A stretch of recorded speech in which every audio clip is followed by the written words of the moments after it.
নমস্কার। কম বেশি ভাত সবার ঘরেই বেশি হয়েই থাকে। সেই ভাত ফেলে না দিয়ে চলুন বর্ষার সন্ধ্যায় চায়ের টেবিলে সুরুচি বাংলার রান্নাঘরে বানিয়ে ফেলা যাক মুখরোচক ভাতের চপ। ভিডিওটি দেখতে মিস করবেন না, পুরো ভিডিওটা দেখতে থাকুন। দেখুন আমি ভাতের চপ কিভাবে তৈরি করছি। এখানে আমি সামান্য একটু ভাত নিলাম, ভাতটাকে আমি ভালো করে চটকে নেব। ভাতটা আমি ভালো করে মেখে নিয়েছি। এবার এতে 3 পিস আলু দিয়ে দিচ্ছি। আলুটা ভাতের সঙ্গে ম্যাশ করে নিচ্ছি। এবার আমি এক এক করে এতে মশলাপাতিগুলো দিয়ে দিচ্ছি পেঁয়াজ কুচি,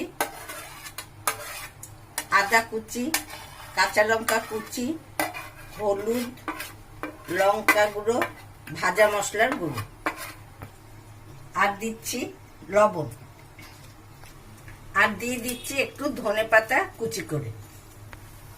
এবার আমি সবগুলো আরেকবার মেখে নিচ্ছি।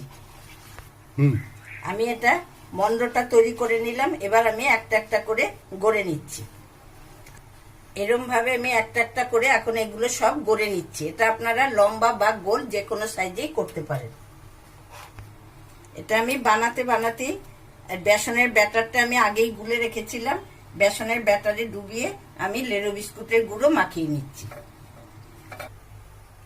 তেল আমার গরম হয়ে গেছে। এবার আমি এগুলো একটা একটা করে ভেজে নিচ্ছি। দেখুন এগুলো সব ব্রাউন কালারের হয়ে গেছে। এবার আমি এগুলো নামিয়ে ফেলছি।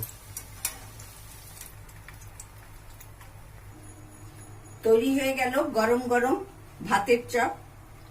বর্ষার দিনে সন্ধ্যায় চায়ের টেবিলে এরকম মুড়ির সাথে গরম গরম ভাতের চপ খেতে কি যে ভালো লাগবে আপনারা কল্পনাই করতে চাইবেন না।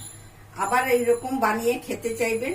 আজকেই বাড়িতে এই চপটি বানিয়ে খেয়ে দেখুন কেমন লাগে।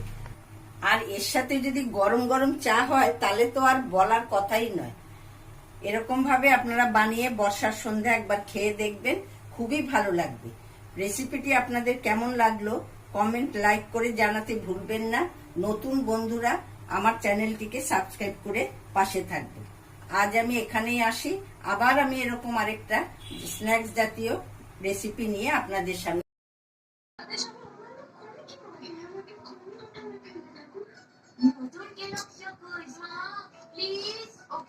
आगे কিছু multigrain please multigrain okay please wow chocolate এটাই তো মাল্টিগ্রেন নয় chocolate high protein high fibre আর বিনা ময়দার নতুন কেলগস মাল্টিগ্রেন